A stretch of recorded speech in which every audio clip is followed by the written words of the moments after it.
ॐ अज्ञानतिमिरन्धस्य ज्ञानञ्जनशलाखया चक्षुरुन्मीलितं येन तस्मै श्रीगुरवे नमः। नमो ॐ विष्णुपादाय कृष्णपृष्ठाय भूतले श्रीमते भक्तिवेदान्तस्वामिन् इति नामिने। नमस्ते सरस्वते देवे गौरवाणी प्रचारिणे निर्विशेषा शून्यवादी पाश्चात्य देशतारिणे। जय श्री कृष्ण चैतन्य प्रभु नित्यानंद श्री अद्वैत गदाधर श्रीवासदि गौर भक्त वृंद। हरे कृष्णा कृष्ण कृष्ण हरे हरे, हरे राम राम राम हरे हरे। हरे कृष्णा। आप सभी भक्तों का आज की कृष्णा कथा में हार्दिक अभिनंदन है। कल की कथा में हमने चर्चा की थी कि किस प्रकार भगवान ने उस लीला में जब वो मथुरा वहां पर पहुंचे द्वार पर, और जब धनुर्यज्ञ जहां पर हो रहा था उस धनुर्शाला में पहुंचे तो कृष्ण ने उस धनुष को उठाया और एक हाथ से ही भगवान ने उसको तोड़ दिया। अत्यंत विशाल धनुष था। और जब उसके रखवाले उन्होंने कृष्ण और बलराम और अन्य ग्वाल बालों को मारने का प्रयत्न किया तो उस टूटी हुई धनुष के द्वारा कृष्ण और बलराम ने मिलकर के इन सभी आसुरिक रखवालों को मार गिराया। इसके बाद कृष्ण और बलराम आगे धनुर्शाला में नहीं गए, वो अपने खेमे में वापस लौट गए। ये खबर जब कंस को प्राप्त हुई कि इतनी बड़ी धनुष जो उनकी थी उसको कृष्ण ने जस्ट अपने उल्टे हाथ से मात्र तोड़ दिया है और जितने भी उसके रखवाले थे उन सबको मार गिराया है, तो तुरंत कंस की समझ में आ गया कि आकाशवाणी में जो आकाशवाणी हुई थी कि देवकी का 8वां पुत्र उनका वध करेगा, अब उसको वो जो है सामने कृष्ण नजर आने लगे।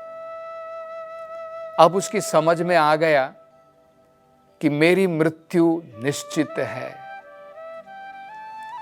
और ये खबर सुनने के पश्चात उसका मन बिल्कुल विचलित हो गया और उसको केवल अपनी मृत्यु अपने सामने अब नजर आ रही थी।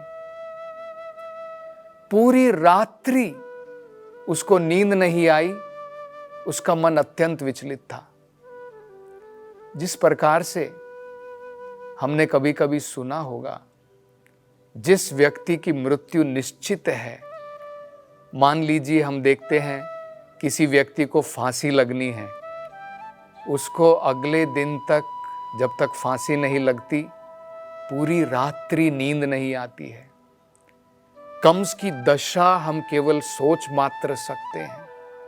पूरी रात उसके मन के अंदर में किस प्रकार की व्यथा हुई होगी, क्योंकि अपने काल को अपने समीप देख रहा है अब कंस।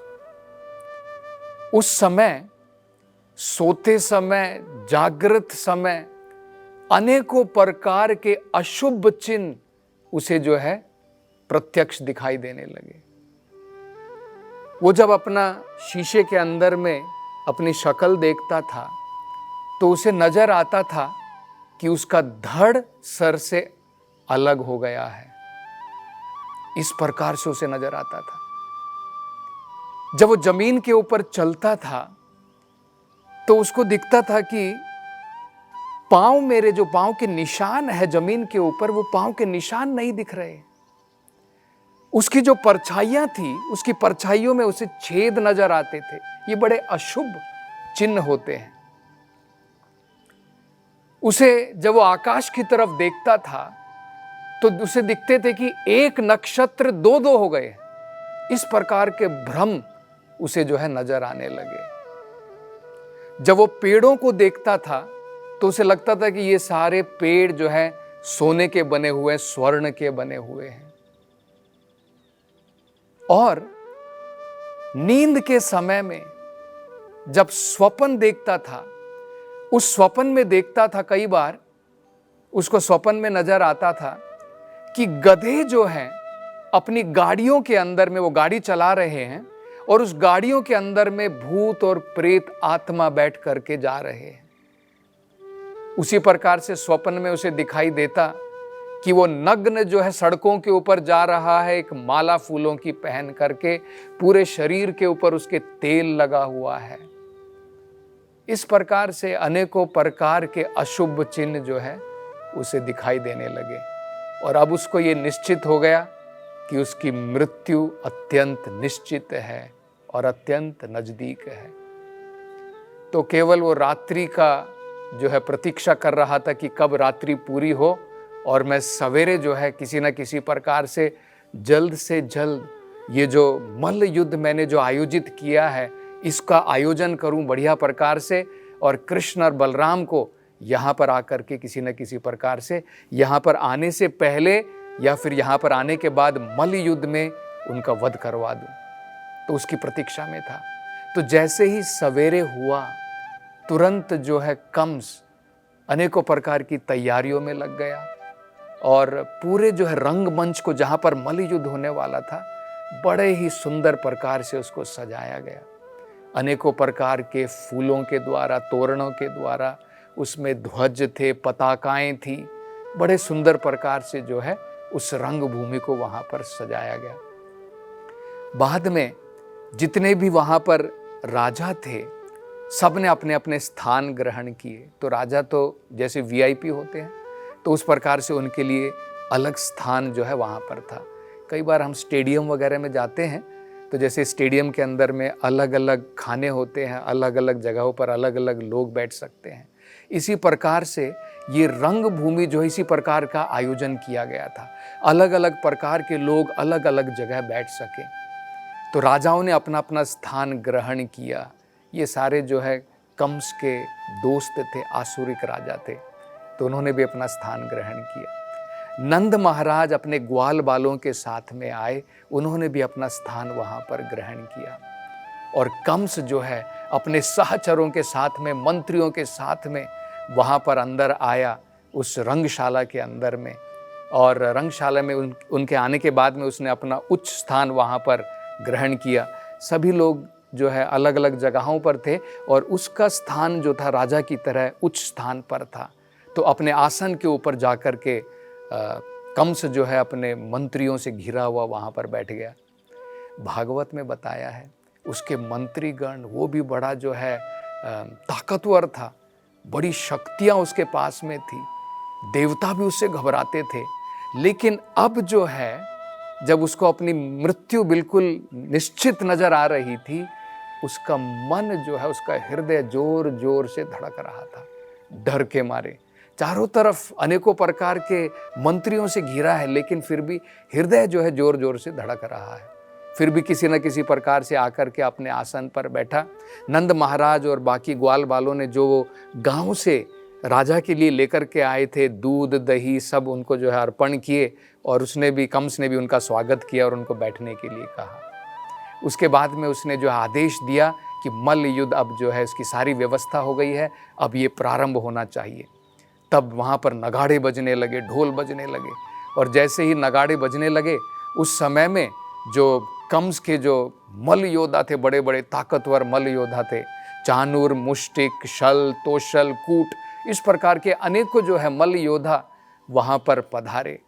और भागवत में कहा है वो किस प्रकार से आए, जैसे जब वो नगाड़े बज रहे हैं उसके जो है शब्द के साथ में सुनते हुए बड़े ही फुर्ती के साथ में वहाँ पर कूद कूद कर आए, बड़े ही उत्साह के साथ में कि आज जो है उनके प्रतिद्वंदी के साथ में उनका युद्ध होगा और उनका वो वध करेंगे। अपनी जो है प्रतिभा वो लोगों को वहाँ पर जो है दिखाएंगे, उसका प्रदर्शन करेंगे।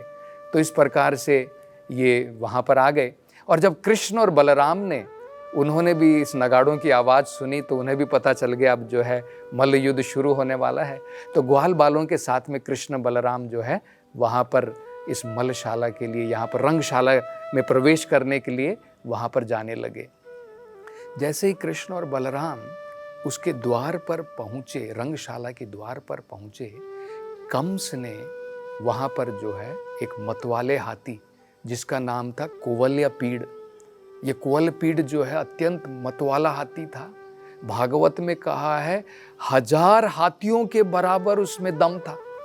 आप सोच सकते हैं एक हाथी के अंदर में 1000 हाथियों के दम के बराबर में जो उसके अंदर में ताकत थी, और उसके ऊपर महावत बैठा हुआ था। और उसने क्या किया था, द्वार के ऊपर बिल्कुल जगह रोक करके खड़ा था। तो जब कृष्ण और बलराम वहां पर गए तो कृष्ण बलराम ने अंदर जाना चाहते थे, लेकिन उन्होंने देखा कि ये तो द्वार के ऊपर हमारा रास्ता रोक करके खड़ा है। तो कृष्ण ने उसको चुनौती दी। कृष्ण ने कहा, हे धूर्त महावत, हमारे रास्ते से हट जा, हमें अंदर प्रवेश करके रंगशाला में जाना है। अगर तू इस प्रकार की धूर्तता करेगा तो मैं तुम्हें और तुम्हारे हाथी को यमलोक पहुंचा दूंगा। तो जब इस प्रकार से कृष्ण ने कहा तो इस महावत को बड़ा गुस्सा आ गया। तो महावत ने जो है ऑलरेडी योजना बनाई थी, उसने अपने हाथी को जो है उस अंकुश के द्वारा उत्तेजित किया ताकि वो कृष्ण की तरफ जो है भाग करके जाए। तो उत्तेजित होने के उपरांत कुवलयापीड़ जो है, वो जो हाथी था, बड़े ही मतवाले की तरह कृष्ण की तरफ दौड़ा। तो कृष्ण तो योगेश्वर हैं, तो भगवान ने क्या किया, बड़ी ही फुर्ती के साथ में भगवान उसके रास्ते से हट गए और तुरंत जो है भगवान उस हाथी के पीछे पहुंच गए। और हाथी जो है केवल अपनी नजरों से सामने की तरफ देख सकता है, तो भगवान उसके पांव के पीछे खड़े थे। पांव के पीछे खड़े होने के बाद में भगवान वहां पर जो है चुपचाप खड़े हो गए। तो हाथी देख रहा है कि कृष्ण कहाँ चले गए, और बाद में कृष्ण को ढूंढ रहा है, अपने सूंड के द्वारा देख रहा है। तब भगवान ने क्या किया, इस कुवलयापीड़ की पूंछ को भगवान ने पकड़ लिया। और बचपन में कई बार जो है कृष्ण जो है बछड़ों के साथ में क्रीड़ा करते थे, उनकी पूंछ को पकड़ करके उनको जो है दाएं बाएं हिला करके धीरे धीरे खींचते थे। इसी प्रकार से कृष्ण ने, जिस प्रकार भगवान बचपन में अपने जो है बछड़ों को इस प्रकार से खींचते थे, इस हाथी की पूंछ को पकड़ा और उसको दाएं बाएं हिलाते हुए भगवान ने 25 गज 25 यार्ड तक भगवान जो है उसको इस प्रकार से खींच करके लेके गए। तो ये बिल्कुल हाथी जो है बिल्कुल परेशान हो गया, और ज्यादा मतवाला हो गया। और उस समय में महावत ने उसको और अंकुश मारा, और उत्तेजित करने का प्रयास किया। अब तो ये हाथी जो है बिल्कुल पागलों की भांति कृष्ण की तरफ जोर से लपका। तो जब इस बार कृष्ण की तरफ जोर से लपका, कृष्ण ने उसको दांतों से, उसके जो बड़े बड़े 2 दांत थे, उसके 2 दांतों को पकड़ लिया और एक जोर से झटका मारा, जिसके द्वारा हाथी जो है जमीन पर बिल्कुल धड़ाम करके गिर गया। और उसका महावत भी जो है बाहर आकर के हाथी के ऊपर से जमीन के ऊपर गिर गया। तब कृष्ण ने क्या किया, उसके सूंड को पकड़ करके भगवान उस हाथी के ऊपर चढ़ गए। एक दांत भगवान ने जो है इस हाथी का तोड़ लिया, और इस दांत के द्वारा भगवान ने जो है मार के कुवलयापीड़ का और उसके जो उसका महावत था, दोनों का वध कर दिया। और तब भगवान ने क्या किया, एक जो हाथी का दांत जिससे भगवान ने तोड़ा था, भगवान ने अपने कंधे के ऊपर उठाया, और भगवान जो है बिल्कुल हीरो की भांति जो है अब रंगशाला की तरफ चल रहे हैं। बलराम जी ने भी क्या किया, उन्होंने भी दूसरा दांत लिया, वो भी अपने कंधे के ऊपर, जैसे हल लेकर के जाते हैं उसी प्रकार से बलराम जी ने भी जो है दूसरा दंत अपने कंधों के ऊपर उठाया, और वो भी जा रहे हैं। और अब तक जो है ये खबर ऑलरेडी कंस तक पहुंच गई थी कि कृष्ण ने कुवलयापीड़ का वध कर दिया है, और जो उसका हाथी, जो उसका रखवाला था, जो उसका महावत था, उसका भी वध हो गया है। अब तो थर थर कांपने लगा कंस। अब तो उसको निश्चित हो गया कि अब मेरी मृत्यु को कोई नहीं रोक सकता है। अब उसको जो है बिल्कुल निश्चित हो गया। तो किसी न किसी प्रकार से अब जब वो वेट कर रहा था कि अब कैसे न कैसे मल्ल युद्ध में अगर किसी न किसी प्रकार से कृष्ण और बलराम को मार दूं, तब कृष्ण और बलराम जो है वहाँ पर आए। रंगशाला में जब उन्होंने प्रवेश किया, सारे के सारे मथुरावासी भगवान की छवि को देख करके अत्यंत मंत्रमुग्ध हो गए। सब लोग खड़े हो गए और भगवान को एकटक देखते रहे। और भागवत में बड़ा सुंदर वर्णन किया है ये भगवत गीता में भगवान कहते हैं, ये यथा माम प्रपद्यन्ते तांस्तथे भजाम्यहम्। भगवान कहते हैं जो मेरा भजन जिस प्रकार से करता है मैं उसी प्रकार से उनको प्रतिदान देता हूँ। कोई मुझे दुश्मन की तरह देखता है तो फिर मैं उसको दुश्मन की तरह ही नजर आऊंगा, क्योंकि वेदों में कहा है, भागवत में कहा है, भगवान वज्रात अपि कठोरात, वज्र से भी कठोर हैं दुश्मनों के लिए, कुसुमाद अपि कोमलः, और जो कमल का फूल है उससे भी ज्यादा कोमल है भगवान अपने भक्तों के लिए, अपने सेवकों के लिए। तो भगवान जब वहां पर उस रंगशाला में आए, भागवत ने दिया है, सभी जितने भी दर्शक थे, जो अलग अलग प्रकार के दर्शक थे, उनको भगवान अलग अलग तरीके से नजर आए। जो वहां पर चाणूर और मुष्टिक और जो मल्ल युद्ध करने के लिए कूट शल ये सब आए थे, उनको भगवान वज्र की भांति नजर आए, जैसे वज्र होता है थंडरबोल्ट, उसकी भांति नजर आए। कंस को साक्षात काल के रूप में भगवान दिखाई दिए। जो वहां पर स्त्रियां बैठी थी, मथुरावासी जो स्त्रियां थी, उनको भगवान दिख रहे थे कि करोड़ों कामदेव एक साथ में खड़े हो गए हों, और इतनी भगवान की सुंदरता है, भगवान की तरफ सुंदरता की तरह जो है मंत्र मुग्ध हो गई थी। यशोदा और जो नंद महाराज वहां पर बैठे हुए थे, उनको तो अपने छोटे पुत्र के रूप में उनको जो है नजर आए, जो उनके ग्वाल बाले थे अपने मित्र के रूप में देख पा रहे थे। तो इस प्रकार से अलग अलग, और जो वहां पर ये जो इसके सहचर थे, कंस के जो अलग अलग प्रकार के जो राजा, आसुरिक राजा थे, उनको किस प्रकार से नजर आए। उनको लग रहा था कि ये एक बड़े कुशल ताकतवर शासक हैं, जो हमें दंड देने के लिए बिल्कुल अभी तैयार हैं। तो अलग अलग प्रकार से अलग अलग लोगों को भगवान अलग अलग तरीके से दिखाई दिए। ये भगवत गीता में भगवान भी कहते हैं कि अगर हम अपनी तरफ से भगवान को प्रेम भक्ति के द्वारा भगवान की तरफ जाएंगे, कंस जो है हम देखेंगे आगे उसका भी उद्धार होगा। लेकिन भगवान के लिए कोई दोस्त नहीं, कोई दुश्मन नहीं है। लेकिन भक्ति के द्वारा जब हम भगवान की भक्ति करते हैं तो उसमें हमारा ही सुख है, वो हमारी ही भलाई है। भगवान की छोटी सी भक्ति मात्र करने से हम जो है, हमें जो स्थान की प्राप्ति होती है, वो भगवान के इस प्रकार के कंस या दुश्मन को वो प्राप्ति नहीं हो सकती है। तो इस प्रकार से भगवान ने जब वहाँ पर प्रवेश किया तो सभी जो है दर्शकगण भगवान को अलग अलग प्रकार से देख सके। आगे कल की कथा में हम जो है चर्चा करेंगे किस प्रकार से भगवान अब जो है चाणूर, मुष्टिक और इन सब के साथ में वहाँ पर युद्ध करेंगे और तत्पश्चात कंस का उद्धार करेंगे। हरे कृष्णा।